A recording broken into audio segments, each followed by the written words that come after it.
premier, c'est que j'ai fait comme Julie, j'ai amené des ouvrages qui sont une source d'inspiration concernant donc la question du temps.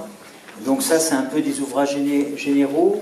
Bien sûr, j'ai amené, mais je n'utiliserai pas, l'auteur sur lequel j'avais travaillé dans le cadre d'une recherche doctorale qui n'a pas abouti, donc Emmanuel Lévinas, qui a consacré effectivement des réflexions intéressantes au temps. Et puis j'ai amené le livre d'un de nos maîtres, je pourrais dire, parce que j'ai inclus Pierre Hidalgo, Pierre Sansot, du bon usage de la lenteur. Voilà, qui est un ouvrage magnifique. Alors Pierre Sansot, c'est à la fois, nous on l'a connu comme professeur de philosophie, puis après il est devenu professeur d'anthropologie à l'université Paul Valéry justement. Sociologie. Et professeur de sociologie, sociologie de l'imaginaire. Voilà. Et puis moi j'estime que c'est un poète. Enfin, voilà. Et déjà sa thèse de doctorat, la poétique de la ville. Voilà, poétique de la ville. Très original. Tout à fait. Donc voilà, alors ça c'est des ouvrages, tous ces ouvrages-là qui sont devant moi, je ne les ai pas directement utilisés, même si je suis persuadé qu'ils ont nourri un peu en général ma réflexion. Et par contre, les livres que je vais utiliser, mais que je vous présenterai, bon, il y a le triptyque de Vladimir Ankelevitch, le je ne sais quoi et le presque rien.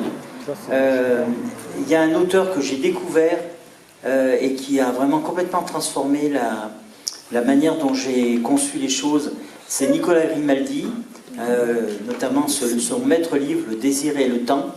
Et puis après, j'ai enchaîné sur des lectures de Nicolas Grimaldi, et notamment ce petit texte très court qui s'intitule Le bref traité du désenchantement, sur lequel je terminerai mon propos. Et puis, bon, alors, les deux grands, enfin, un grand classique, c'est bien sûr le livre 11 des Confessions de Augustin d'Hippone, qu'on appelle Saint-Augustin, mais moi je préfère l'appeler Augustin d'Hippone, pour des raisons de laïques.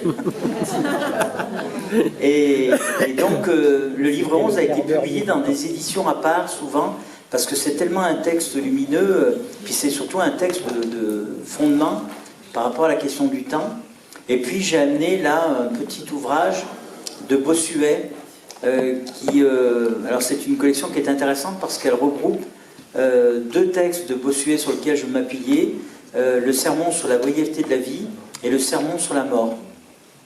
Voilà, donc tous ces ouvrages, après, bien, je les laisserai le temps de la consultation. Alors, donc en fait, le titre de mon intervention, c'est les temporalités au pluriel du moi ou l'énigme de l'identité. Alors c'est vrai, cette énigme de l'identité, eh bien, on a vu en fait dans la conférence de Laurent et de Lionel que effectivement c'était une question centrale quand on s'interroge sur le temps. Alors, dans ma petite introduction, en guise d'introduction justement, je voulais vous faire découvrir un document audiovisuel diffusé par France Musique. Le commun dénominateur de la philosophie et de la musique, c'est la temporalité. La musique est temporelle, et c'est l'art du temps.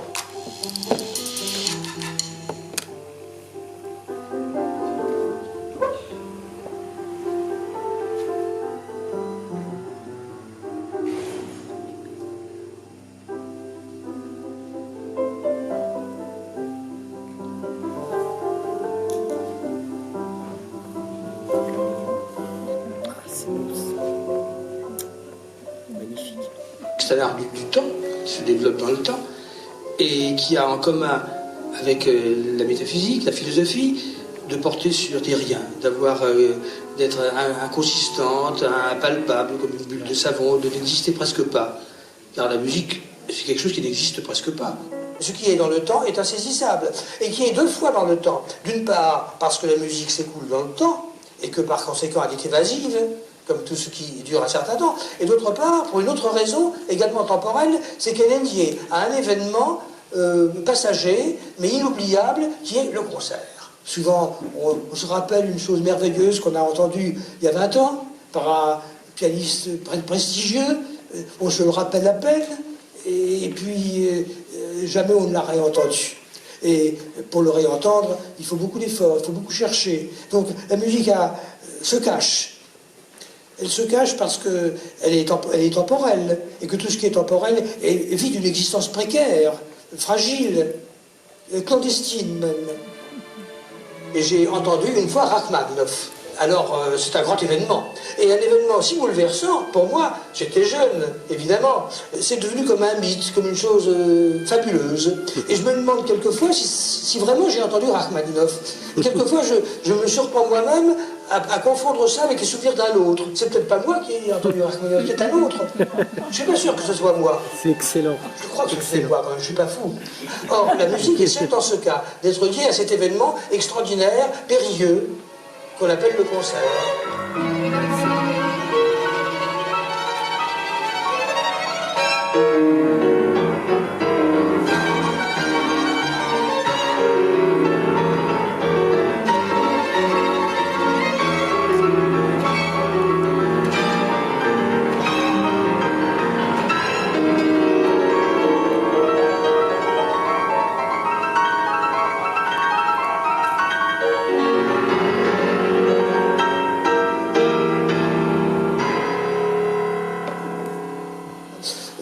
C'est de la musique, on admet quand on se résigne au fait qu'elle ne sert à rien, dans le sens où le mot servir et rendre service à l'homme dans le courant de la vie pratique, mais dans un sens plus profond, plus essentiel et aussi plus permanent.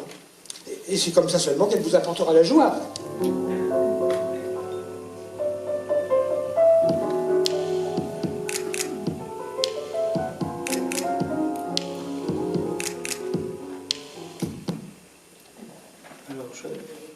J'ai pris ce petit...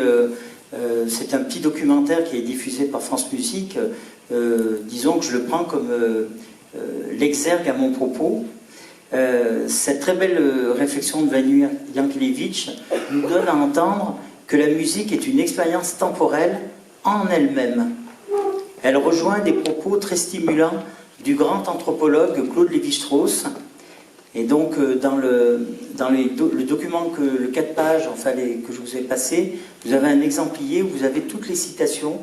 Et donc, il s'agit de la première citation dans les citations que vous pouvez avoir sous les yeux.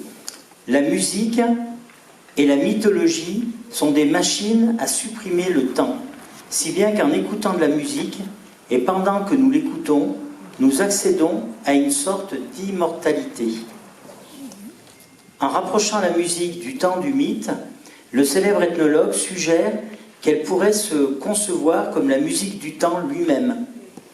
Quand le mythe meurt, dit Claude Lévi-Strauss, la musique devient mythique de la même façon que les œuvres d'art, quand la religion meurt, cesse d'être simplement belle pour devenir sacrée.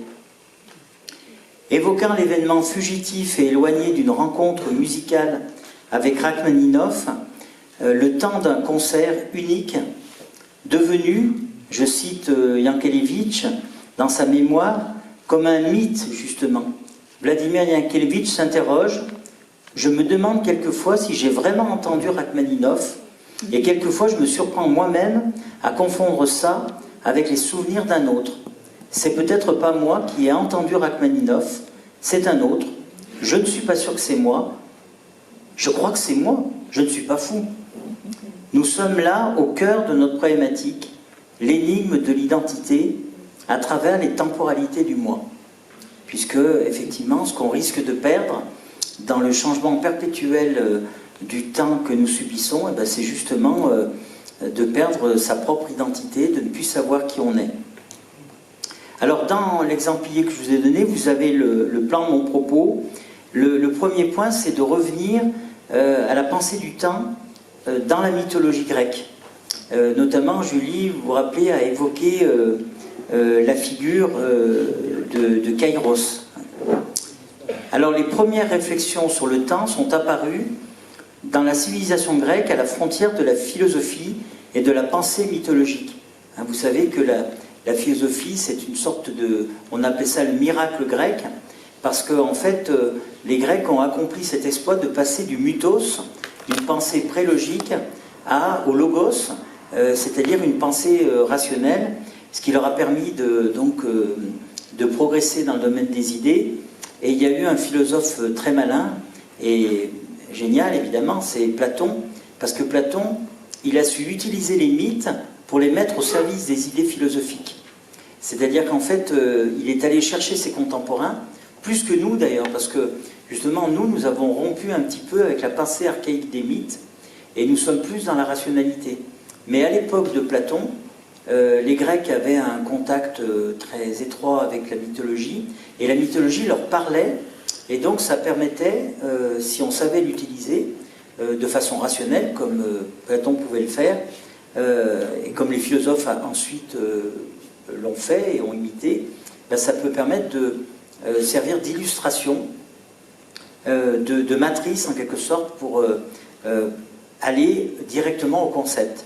Alors ce mot de temps recouvre différents sens en français qui sont plus explicites en grec, car cette langue dispose de 3 mots pour définir cette pluralité de signification. Alors ces 3 mots, c'est chronos, alors je les ai, voilà, j'ai écrit en gros, la feuille collée, voilà, chronos, hein, qui s'écrit, voilà. Ensuite, Kairos, c'est le dieu qu'a évoqué Julie dans son propos. Et puis, un de ceux qui est le moins connu, c'est Aion. Alors, Chronos, Kairos et Aion, eh bien, ce sont des grandes figures archaïques de la mythologie grecque. Et pour les 2 premiers, c'est-à-dire Chronos et Kairos, ce sont, on pourrait dire, des figures antagonistes, bien que ce soit 2 frères dans la mythologie grecque, qui sont fils d'Aion, le dieu grec associé au cycle, au cercle englobant l'univers, correspondant au temps des cycles, comme celui des saisons, de la respiration ou du sommeil. Alors le théologien Paul Tillich les distinguait de cette manière. Et donc c'est la citation numéro 3 dans l'Exemplier. Alors que Chronos renvoie au flux continu du temps, Kairos en désigne un moment significatif. Chronos indique le côté mesurable du processus temporel, le temps de l'horloge, qui détermine le mouvement régulier des astres, en particulier le mouvement de la Terre autour du Soleil. Kairos signale des moments singuliers de ce processus. Dans ces moments, quelque chose d'unique peut survenir ou s'accomplir.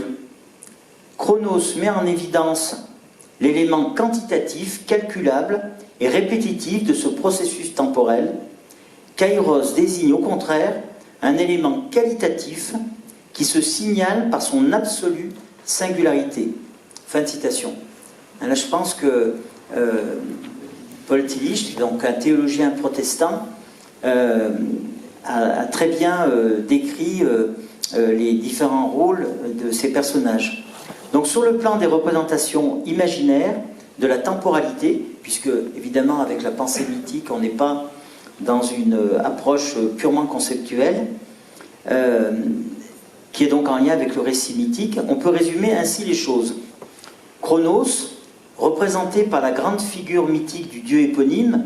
Alors vous savez, cette figure, elle a été rendue célèbre par une peinture de Goya, où on voit justement le dieu Chronos qui est en train de dévorer, dans une vision absolument horrible, ses propres enfants. Donc Chronos, c'est celui qui engendre des enfants pour les dévorer. Donc vous avez l'idée à la fois de l'aspect productif, créatif de Chronos, du temps Chronos, et en même temps son aspect destructif, les ruines, la disparition. Alors donc Chronos désigne un temps successif et matériel qui peut se mesurer par l'addition chronologique d'intervalles temporels égaux. Ce temps est plutôt quantitatif et linéaire. Face à la multiplicité des temps possibles, l'histoire de la pensée accorda peu à peu la prééminence et la prédominance à cette notion du temps linéaire, chronos donc, déjà envisagée par Aristote comme l'expression du temps scientifique, amorçant donc sa primauté d'une façon oblique. Donc on sait que par exemple Chronos, c'est le dieu qui est l'ami des historiens, hein, parce qu'on verra qu'il peut y avoir une différence considérable entre le temps historique et puis, je dirais, le temps métaphysique. Alors Kairos est une figure intéressante. Et c'est vrai que Kairos, souvent, c'est l'ami des philosophes. Enfin, les philosophes aiment bien Kairos. C'est le temps de l'occasion opportune. Il qualifie et différencie un moment des autres. C'est un aspect du temps créant de la profondeur dans l'instant qui implique une autre perception de l'univers, de l'événement et de soi. C'est une notion du temps non mesurable, parce qu'elle a, j'allais dire, la vitesse de l'éclair, qui correspond à une sorte de moment de crise où l'homme sage et actif, comme par exemple dans l'action du médecin ou du stratège militaire, intervient parce qu'il a l'intuition qu'il peut changer le cours spontané des choses. Contrairement à Chronos, le temps Kairos n'est pas linéaire mais qualitatif. Il est le temps entre qui permet une ouverture créatrice. Savoir saisir l'occasion pour bouleverser le cours du temps. C'est comme si Kairos était un petit peu l'antidote du dieu Chronos, et c'est pour ça d'ailleurs que ces deux frères sont des ennemis irréductibles. Et puis enfin, le troisième personnage dans l'affaire, c'est le père. Faut-il tuer le père? Aion désigne des aspects temporels très hétérogènes, comme la destinée, les âges, la génération, mais il a surtout le sens d'une durée infinie qui n'aurait ni véritable commencement, ni véritable fin. C'est une sorte de dieu un peu ambigu, parce que les Grecs pensaient que le monde avait une durée sempiternelle. J'aurai l'occasion de revenir sur cette notion, c'est-à-dire une forme de permanence qui se perpétue, conçue quand même comme du temps. C'est-à-dire qu'on pourrait penser qu'effectivement, Aion, c'est la négation du temps, puisqu'il y a cette permanence temporelle, mais en réalité, il faut que ça reste du temps, et donc ça ne relève pas de ce qu'on appelle la catégorie de l'intemporalité. Donc nous reviendrons un petit peu plus tard sur cette idée lorsque nous évoquerons les paralogismes de la sempiternité du présent. Et donc ces paralogismes, en fait, je les ai découverts dans le livre de Nicolas Grimaldi. On confond donc parfois Aion avec une forme d'éternité, alors qu'il s'agit dans l'Antiquité d'un temps de vie parfait qui se perpétue à l'infini, comme par exemple dans la succession généalogique. Donc on a bien affaire, avec ces trois figures de la mythologie, à trois approches complètement différentes du temps, qui se présentent parfois dans une forme d'antagonisme, mais qui sont complémentaires pour penser, j'allais dire, le temps dans une réalité globale et plus englobante. Alors cette première approche multiséculaire nous place d'emblée, mais nous l'avons déjà bien compris en entendant toutes les interventions qui ont précédé, dans une extrême complexité, et nous place dans une perplexité aussi grande que naît sa complexité. Alors maintenant, je vais m'intéresser à l'aporie du temps. Alors là, on va retrouver, bien sûr, les analyses de Lionel tout à l'heure, enfin ce matin. Donc j'ai intitulé ça « L'aporie du temps, prélude à une méditation de la mort ». Parce qu'évidemment, le temps, inévitablement, nous confronte à la mortalité. Alors le philosophe Henri Béraud, c'est la citation numéro 4, elle est courte. J'aime beaucoup cette définition, qui d'ailleurs souvent plonge les élèves dans un très grand désarroi au début. Le philosophe Henri Béraud définissait la démarche philosophique ainsi: c'est la science la plus abstraite des choses les plus concrètes. Cette définition, elliptique, j'en conviens, pour surprenante qu'elle puisse paraître, convient particulièrement à notre objet de réflexion, le temps. En effet, la vie, la mort, le temps font partie de ces données familières de notre existence, si intimes et si proches de nous qu'elles en deviennent des choses ordinaires, presque des évidences que nous ne questionnons même plus. Mais si nous les interrogeons dans leur essence, dans leur définition essentielle, tout à coup, elles perdent leur évidence et leur banale simplicité et ne vont finalement plus de soi. Ce sont de fausses évidences. La vie, bien sûr, mais qu'est-ce que la vie? Mystère. La mort, hélas. Mais qu'est-ce que la mort? Un gouffre de perplexité. Le temps, évidemment, bien sûr, mais qu'est-ce que le temps? Alors on connaît sur ce dernier point la réponse célèbre d'Augustin, que Lionel a analysé ce matin, au début du livre 11 de ses Confessions. C'est la citation numéro 5. « Si personne ne m'interroge, je le sais. Si je veux répondre à cette demande, je l'ignore. » Très rapidement, la dimension paradoxale survient. Je cite encore Augustin dans le texte. « Donc, nous ne pouvons dire avec vérité que le temps existe que parce qu'il tend à n'être plus. » Le temps existe parce qu'il tend à n'être plus. Le penseur insiste sur l'étonnement qui naît de cette proximité de l'homme avec ce temps ordinaire qui accompagne tous les mouvements de son existence, semblable à l'expérience de la conscience réfléchie, et cette sorte d'ignorance, alors le mot de nescience, je l'emprunte à Yankelevitch, c'est-à-dire une sorte de malentendu dans la méconnaissance que nous pouvons avoir du temps. Nous croyons savoir ce qu'est le temps, mais en fait, nous ne le savons pas. Et cette nescience paralyse notre capacité à conceptualiser. C'est la citation 7, toujours d'Augustin. « Qui pourra, pour en parler convenablement, le saisir même par la pensée? Cependant, quel sujet plus connu, plus familier de nos conversations que le temps ?» Vous voyez, Augustin insiste, j'aime bien cette idée que le temps qui est très familier, nous utilisons souvent dans nos expressions ce mot, et bien en fait, quand nous essayons d'interroger sur ce qu'il est précisément, eh bien nous nous trouvons handicapés sur le plan conceptuel. Donc c'est un écueil pour le philosophe. Donc c'est donc ce contraste apparent qui est saisissant. Oscillation insolite entre une donnée immédiate de notre conscience et la présence d'une réalité étrangère qui échappe à notre intellect. On peut ici parler d'une surprise de soi par soi-même dans le rapport quotidien que nous entretenons avec notre propre temporalité. Cette surprise vertigineuse, nous la connaissons depuis Augustin sous le nom d'aporie du temps. C'est vrai que les philosophes, quand ils abordent cette question, ils ne prennent pas la peine de rappeler Augustin parce que c'est devenu tellement une référence forte et de base qu'on ne prend même plus le temps entre nous de la retravailler finalement, et on dit entre nous, ben voilà, c'est l'aporie du temps. Je parle de l'aporie du temps. Et quand on a cette expression, dans le domaine philosophique, tout le monde sait ce que c'est. Alors qu'est-ce que c'est qu'une aporie du temps?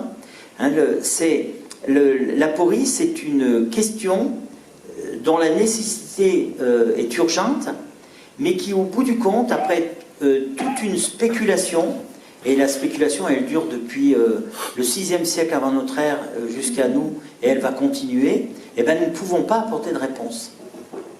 Parce que c'est vrai que, vous avez vu dans les conférences précédentes, les amis ont essayé de dire, bon voilà, je vais apporter une solution. Je vais apporter une première réponse. Mais ils vous ont tous dit, attention, c'est pas la réponse. C'est moi ce que je propose, je fais une hypothèse. Et donc c'est ça l'aporie. Vous voyez, l'aporie c'est une question sans réponse. Alors certains pourraient dire, mais c'est complètement stérile. Pourquoi perdre du temps à s'interroger sur une aporie? Ben parce que c'est une question, si vous voulez, qui permet de gagner en profondeur d'un point de vue, c'est l'image de la spirale. C'est-à-dire qu'au moment où on arrive au point où on dit, eh ben, finalement, je suis dans la perplexité, je ne sais pas, eh bien, ce je ne sais pas, il est plus important que la question initiale. C'est une question qui nous fait progresser l'aporie, mais qui nous amène à une modestie, que je trouve très philosophique, qui consiste à dire, bon, eh ben, on n'a pas la réponse, mais au moins, on a avancé dans le questionnement. Donc la philosophie n'est pas un casse-tête pour intellectuels en mal d'abstraction artificielle. Je défends la philosophie là contre ceux qui diraient « ils chipotent », mais elle est une source de préoccupation inattendue au contact de réalités bien concrètes. Comme le dit Henri Birot, si les choses de la vie sont bien concrètes, la manière dont nous devons les appréhender en pensée est par contre éminemment abstraite par la nécessité d'une approche distanciée, non pas que nous cherchions la complexité pour y parvenir, mais parce que leur simplicité énigmatique nous désarçonne et nous stimule à la fois. Splendeur de ce qui est simple, disait Martin Heidegger, c'est la petite citation 8, dans son poème philosophique qui s'intitule « L'expérience de la pensée », qui est un très beau poème philosophique, et c'est une phrase qu'il a fait graver au fronton de sa hutte, meine Hütte, dans la forêt noire. Alors, j'enchaîne maintenant sur Bossuet. Bossuet a su à merveille identifier cet étrange phénomène dans son remarquable sermon sur la mort qu'il prononce en 1662 devant la cour en présence du roi Soleil.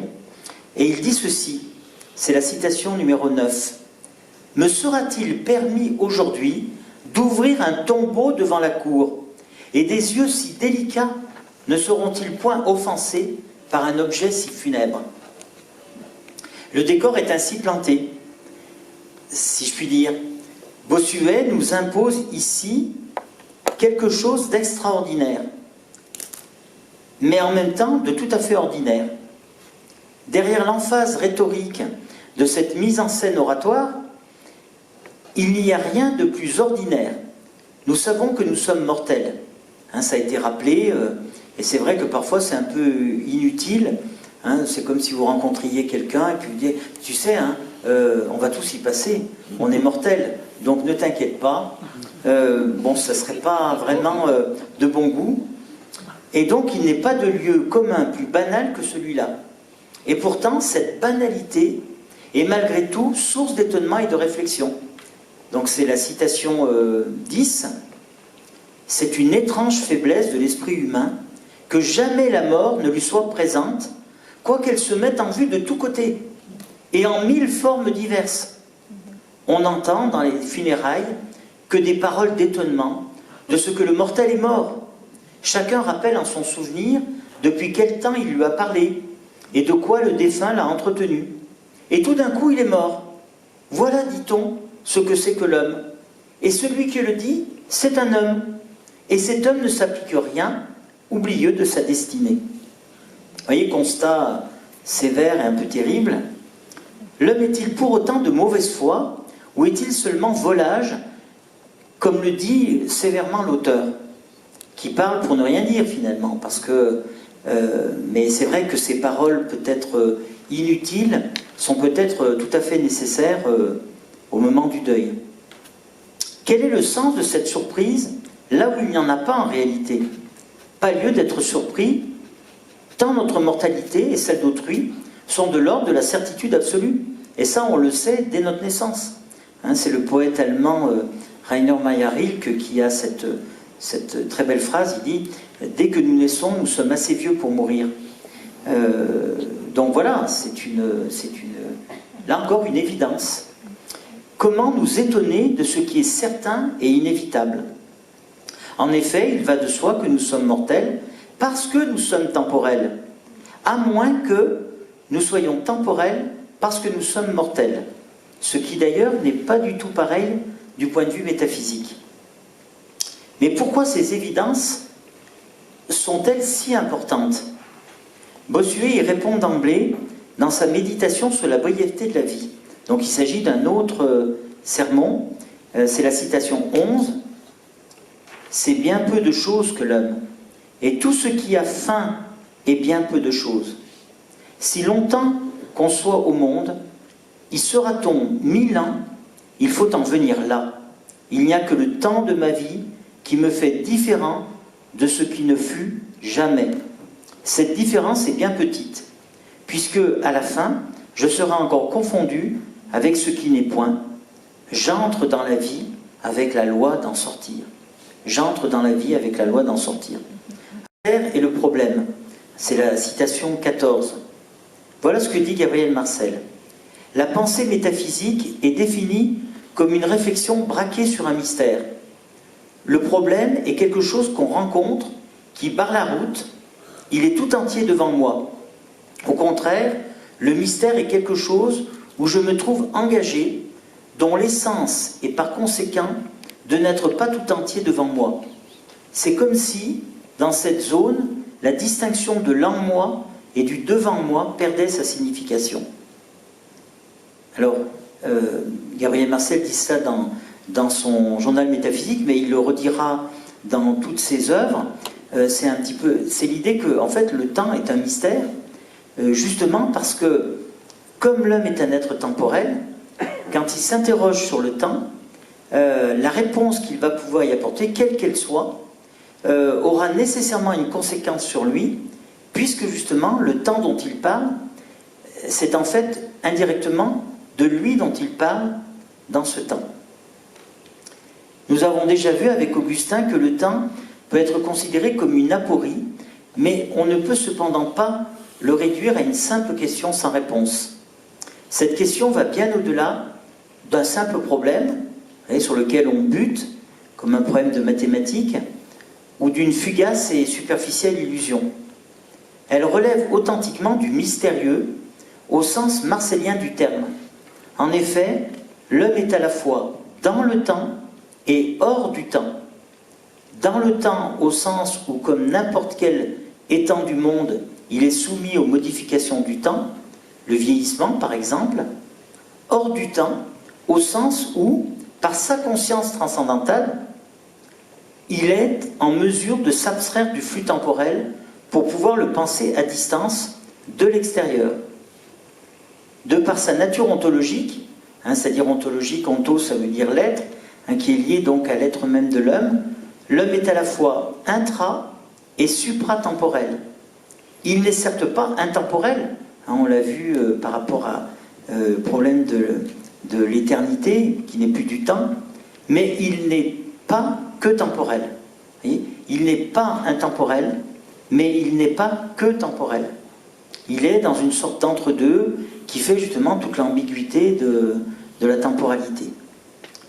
Alors dans un recueil d'articles stimulants, publié aux éditions Ellipse, qui était une édition plutôt dédiée aux élèves des classes préparatoires scientifiques, intitulé « Penser le temps », et notamment dans l'introduction « Les problématiques du temps », justement, vous voyez, c'est le pluriel qui commence à apparaître, parce qu'effectivement, quand on parle du temps, en fait, vous avez compris que, notamment depuis les Grecs, il faut savoir qu'en fait, on désigne les temporalités. La question première est, alors vous allez me dire, finalement, pourquoi il veut en parler, c'est peut-on tenter de penser le temps? C'est bien ce qu'on essaie de faire, mais est-ce que ce n'est pas une opération vaine? La tentative impossible d'embrasser par la pensée la compréhension globale de la temporalité sous une pluralité d'approches semble montrer que le temps n'est pas intelligible en soi. Il est en quelque sorte l'inintelligible. La preuve en est que dans ce recueil dont je vous parle, on constate la succession des perspectives philosophiques qui se superposent en analyse particulière. Alors on trouve dans le sommaire le temps dans la philosophie d'Aristote, Montaigne et l'épreuve du temps qui coule, la question du temps dans la philosophie de Kant, le temps selon Hegel, la théorie bergsonienne du temps, le temps chez Valéry, Bachelard ou la profondeur de l'instant, temps et mythe chez Jean Giono, André Malraux, la présence ou le temps de l'art, la notion du temps chez Maurice Merleau-Ponty, la science et le temps. Vous voyez, donc, en fait, j'ai fait exprès de vous faire cette énumération du sommaire pour vous montrer à quel point tout cela est éclaté dans un même ouvrage qui a une prétention unique, c'est d'essayer de penser le temps. Et donc, il en va de même dans des publications scolaires.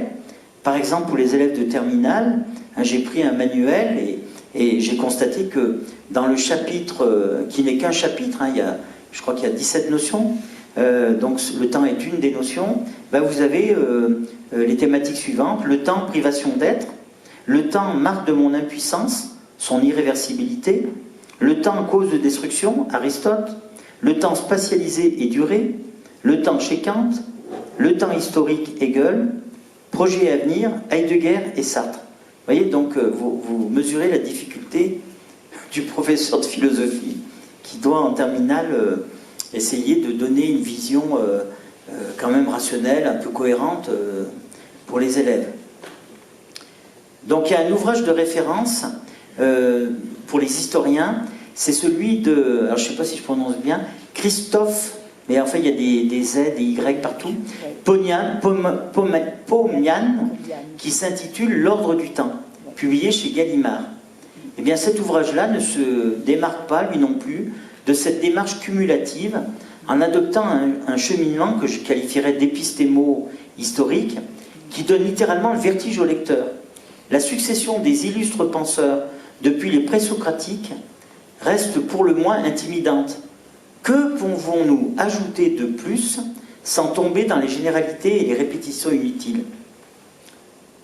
Nous avons aussi relu un ouvrage magistral qui, hélas, n'est pas réédité, qui est l'ouvrage de Louis Lavelle, que j'ai amené, qui est... Ah ben je ne l'ai pas amené, justement. Le temps et l'éternité. Voilà, qui est le temps, voilà, qui s'intitule Le temps et l'éternité, que vous trouvez d'ailleurs, tous les ouvrages, enfin, il y a beaucoup d'ouvrages qu'on trouve en version électronique. Et donc celui-là, alors c'est comme ça que j'ai eu accès. Alors j'ai trouvé en furetant chez un bouquiniste une vieille édition, et donc c'est une somme de réflexion qui est oubliée aujourd'hui, et je pense que en fait c'est une synthèse qui serait qu'on pourrait reprendre. Mais je ne vais pas faire cette reprise parce qu'elle est fastidieuse. Je vais essayer de trouver un autre biais.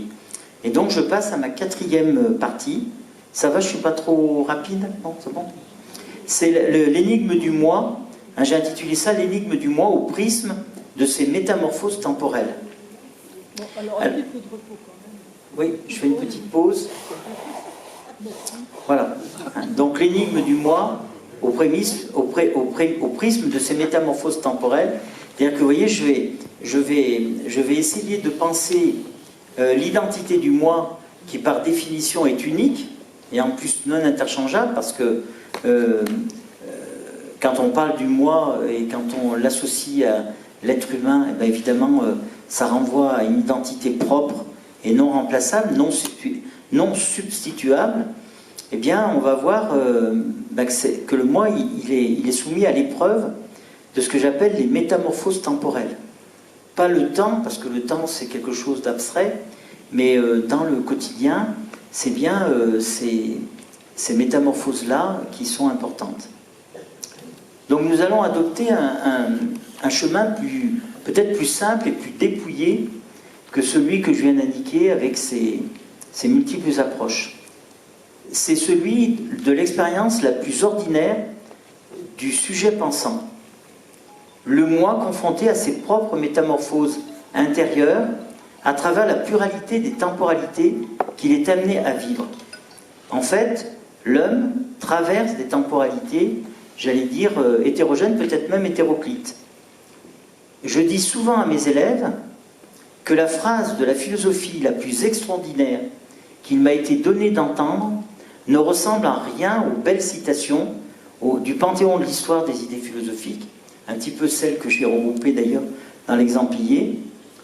Et cette affirmation, que je trouve vraiment impressionnante, qui constitue une source inépuisable d'interprétation, eh bien s'énonce très clairement. C'est la phrase « J'ai changé ». Elle n'est pas dans l'exemplier d'ailleurs. « J'ai changé ». Ça, c'est une phrase extraordinaire. Quand, par exemple, vous montrez à vos amis des photographies de vous prises lors de votre enfance, vous leur dites « Voyez comme j'ai changé », ce qui veut dire « Je ne suis plus cet enfant que j'ai été, mais aussi, c'est bien moi qui figure sur cette photo. » Malgré la distance temporelle et ses altérations, le moi reste identique à lui-même au travers de tous ces changements. Il faut donc en conclure que je suis moi, quels que soient les âges de ma vie, et donc que je conserve mon identité dans une sorte de moi atemporel, laquelle identité n'est pas altérée par le flux temporel qui l'emporte. Il y a donc de l'impermanence dans la permanence mouvante des choses. Alors je retiens bien l'écueil que je n'ai pas couché sur le papier, mais que j'ai entendu, je crois, chez Laurent et aussi chez Lionel, c'est qu'en fait, il ne serait pas, raisonnable et même juste de dire que l'instant, c'est un maintenant qui tombe et que les maintenant, dans leur répétition, se ressembleraient tous. Parce que justement, il y a des choses qui changent. Mais justement, vous voyez, malgré la force de ces changements, qui peuvent être parfois considérables, eh bien, il y a toujours cette impermanence du moi qui, quand même, malgré peut-être parfois la défiguration que peut avoir fait subir une altération temporelle, eh bien dit, c'est quand même moi qui suis là. Même si je ne me reconnais pas tel que je suis aujourd'hui. C'est là que j'ai introduit le fameux refrain du poème d'Apollinaire « Vienne la nuit, sonne l'heure, les jours s'en vont, je demeure ». Donc dans le très bel entretien que Vladimir Yankelevitch a accordé à Béatrice Berlovitch dans un livre qui s'intitule « Quelque part dans l'inachevé », eh bien justement Yankelevitch affirme que la philosophie consiste à penser tout ce qui est dans une question, dans une question est pensable. C'est la citation numéro 15. Et il rajoute, alors je reprends la phrase, la philosophie consiste à penser tout ce qui, dans une question, est pensable, et ceci à fond, quoi qu'il en coûte. Il s'agit de démêler l'inexplicable et de ne s'arrêter qu'à partir du moment où il devient absolument impossible d'aller au-delà. Là, si vous voulez, ça c'est la justification philosophique de l'intérêt de l'aporie. C'est-à-dire pourquoi, quand on est confronté à l'aporie du temps, pourquoi on ne s'arrête pas puis on dit ben voilà c'est tout, mais on continue et on essaie d'aller jusqu'au bout pour épuiser toutes les possibilités de pensée que suscite en nous cette aporie. En clair, l'aporie du temps, en tant que mystère, au sens de Gabriel Marcel, non seulement donne à penser, mais permet de donner à la pensée toute son envergure philosophique. Ce n'est pas parce que le temps reste depuis des siècles une question insoluble pour l'esprit humain qu'il faut y renoncer et cesser d'en méditer les enjeux. Et la meilleure preuve que je peux apporter à cela, c'est la présence ici aujourd'hui pour penser la question du temps. Yankelevitch identifie bien l'obstacle majeur qui nous empêche de penser avec authenticité la temporalité, c'est la citation numéro 16, pour faire semblant de penser le temps, en effet, il y a 1000 ruses spatialisantes forgées par le langage. Et bien entendu, ici on retrouve Bergson. Il faut donc renoncer à cette approche spatialisante, inauthentique et inappropriée que Bergson avait bien analysée et qu'un bon disciple de ce philosophe, Vladimir Yankelevitch, reprend entièrement à son compte. Il faut savoir que Yankelevitch a consacré tout un ouvrage à son maître Bergson. Nous ne pouvons que substituer au temps ce qui n'est pas lui, dit Yankelevitch. Le confondre avec ses compteurs sociaux que sont les horloges et les calendriers, le confondre avec les choses que nous faisons dans le temps, c'est-à-dire avec l'historicité et les événements qui la remplissent. Yankelevitch envisage une méthode singulière. C'est la citation 18. Aussi faudrait-il parler du temps comme Plotin parle de l'ineffable, recourant à une métaphore pour ensuite la détruire, puis en trouver une autre plus légère, puis une autre encore, et finalement briser toutes les métaphores les unes contre les autres, et à partir de leurs débris, suggérer un je ne sais quoi qui est l'horizon de l'ineffable. Vous voyez, là on plonge dans le mystère. À la fin de l'introduction de ces fragments d'une poétique du feu, ouvrage posthume inachevé, le philosophe Gaston Bachelard réfléchit au rapport complexe qui nous unit au temps. Citation 19. Le vécu garde la marque de l'éphémère s'il ne peut être revécu. Une poétique de la vie vit la vie en la revivant. J'aime beaucoup cela. Une poétique de la vie vit la vie en la revivant. En passant du fait à la valeur, et suprême action de la poésie, en passant de la valeur pour moi à la valeur pour des âmes congénères.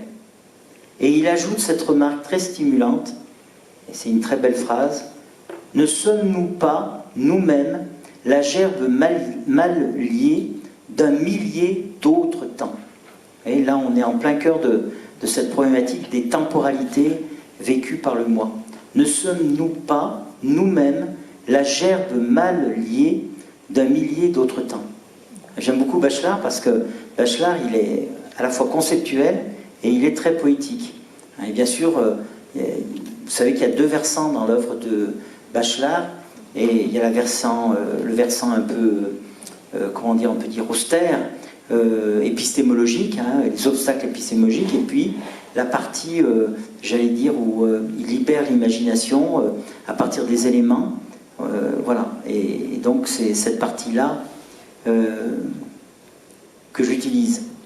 Donc après cette interrogation sur la difficulté de penser sa propre vie, à la fois dans son unité et sa diversité, c'est ça le compliqué, celle-ci s'exprimant et se déployant dans une sorte d'éclatement en miroir de soi-même, le philosophe en conclut qu'il n'y a pas de temps unique et général pour l'être humain, mais plutôt des temps poétiquement restituables. Citation 21, « Les temps foisonnent en nous sans trouver la cadence qui réglerait notre durée. Dans le règne du feu, nous sommes un brasier d'être au pluriel. En notre feu qui nous donne vie et énergie, où est le temps majeur? Est-ce le temps de la cendre qui tient au chaud le feu de demain ?» Fin de citation. Ce que peut vouloir suggérer ici le philosophe, c'est que l'homme ne vit pas dans le temps comme un objet se meut dans l'espace, mais qu'il est lui-même le temps dans l'effusion multiple du foisonnement de son propre processus de temporalisation, de son surgissement intérieur. Cette temporalisation, parce que c'est un néologisme, je mets ça entre guillemets, cette temporalisation ne révélerait pas une quelconque mesure scientifique, ni même une vaine appréhension rationnelle, mais serait tout entière donnée dans une intuition vitale poétiquement intériorisée. Et une intuition vitale poétiquement intériorisée, qui serait donc cette temporalisation du moi par lui-même. Donation perpétuellement diffractée dans une sorte d'irisation temporelle de la conscience. La leçon du temps se confond avec la leçon de la philosophie elle-même. Alors j'en viens maintenant à ma dernière partie, avant la conclusion, les paralogismes de la sempiternité ou l'improbable définition du temps. Alors là j'avais noté lire ou projeter les pages 7 et 8 qui s'intitulent « Le projet philosophique, la déception originaire ». Alors j'aurais pas le temps de le lire parce que c'est un texte assez long, mais c'est la toute première page qui introduit donc cet ouvrage majeur que j'ai découvert pour préparer cette intervention, Le désir et le temps de Nicolas Grimaldi. Mais donc vous avez le texte, c'est un très beau texte qui montre qu'il y a à l'origine de la philosophie une déception, et peut-être même on peut y voir par rapport au temps la déception de ne pas parvenir à justement circonscrire quelque chose qui nous englobe et qui nous définit, qui est le temps. Donc je passe plutôt à l'analyse de la sempiternité des paralogismes de la sempiternité. Donc dans son ouvrage majeur, Temps et désir, Nicolas Grimaldi nous parle de la sempiternité du présent en ces termes. Et c'est donc la citation numéro 22. Paradoxalement, le temps serait ce qui passe toujours et ce qui est toujours là. C'est pourquoi on parle de l'éternité du temps, voulant signifier par cette expression contradictoire que le temps n'en finit pas de finir ou n'arrête pas de commencer, en un mot, la sempiternité du présent. Le philosophe a recours à une métaphore pour expliquer cette expression. Selon lui, citation 23, le présent sempiternel serait comme le théâtre sur lequel se succèdent les acteurs et les décors. Les acteurs passent, les décors changent, la scène reste. L'auteur dénonce l'existence de paralogismes qui renforceraient cette conception. Parce que vous voyez, il n'adhère pas à cette conception, à la fois séduisante et selon lui erronée du temps. Selon l'économie propre du mot, un paralogisme, du grec paralogismos, est un raisonnement faux qui apparaît comme valide, notamment à son auteur, lequel est de bonne foi, contrairement au sophisme qui est un argument fallacieux destiné à tromper. Donc la sincérité de celui qui croit à cette manière-là au temps ne manque pas de sincérité. Il est de bonne foi. Dans la critique de la raison pure, Kant identifie les paralogismes comme étant des illusions de la raison. Et comme on le sait, le propre de l'illusion est d'être incorrigible, ce qui la distingue de l'erreur. En tant qu'ils sont constitutifs de l'illusion de la raison, il faut donc tenir compte de ces paralogismes pour bien appréhender la réalité du temps, et surtout pour penser l'expérience vécue, déformée et voilée que nous pouvons en avoir. Donc vous comprenez la démarche, il a recours il explique ce que sont les paralogismes, non pas pour les valider, puisque par définition ce sont des raisonnements erronés, mais parce qu'il faut tenir compte de ces paralogismes, parce qu'autrement ils seraient des sortes d'obstacles épistémologiques, pour reprendre une expression de Bachelard, qui nous empêcheraient d'appréhender la réalité vraie, si je puis dire, c'est pas du temps. Alors il y a 4 paralogismes qui correspondent aux 4 citations 23, 24, 25, 26. Premier paralogisme, un tel temps n'est en effet qu'une idéalité. C'est la forme vide que les événements viennent remplir. Deuxième paralogisme, il consiste à traiter le temps comme de l'espace. Ça, on l'a déjà vu. Le temps ainsi conçu est une pure passivité. Il n'est pas ce qui passe, il est ce dans quoi les choses se passent. Troisième conception erronée qui suppose une intemporalité corrélative, c'est l'expression qu'utilise Nicolas Grimaldi. Citation, il ne peut y avoir de changement que par rapport à un repère immuable, c'est-à-dire il ne peut y avoir de temporalité que si la conscience est elle-même intemporelle. Quatrième paralogisme, celui de la continuité hypostasiée, entre guillemets, qui consiste à penser que le temps existe indépendamment des choses réelles qui deviennent, c'est-à-dire le temps continue de passer, même s'il ne se passe rien. Donc voilà, ces 4 approches qu'il faut donc à la fois avoir à l'esprit, mais dont il ne faut pas tenir compte pour aborder la question du temps. Essayant de surmonter ces paralogismes, Nicolas Grimaldi souligne une vérité fondamentale, c'est la citation 27, « Il n'y a pas de temps sans réalité en devenir, il n'y a pas de passage s'il n'y a rien qui passe. » Il tente alors de poser cette définition du temps. Alors bien sûr, elle n'est pas conclusive, mais elle est intéressante.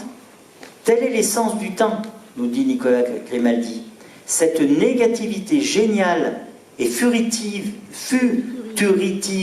de l'être, qui fait que nul instant jamais ne demeure, que nul instant ne peut s'enfermer en la bienheureuse autarcie d'aucune identité ni d'aucune plénitude.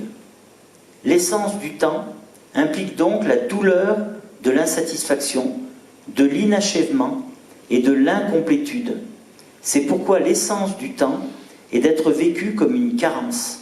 L'essence du temps est calamiteuse. Le temps, alors ça c'est un jeu de mots sur le plan étymologique, le temps est désir. Alors sur cette première définition, j'en viens à ma conclusion. Ça va J'ai été long.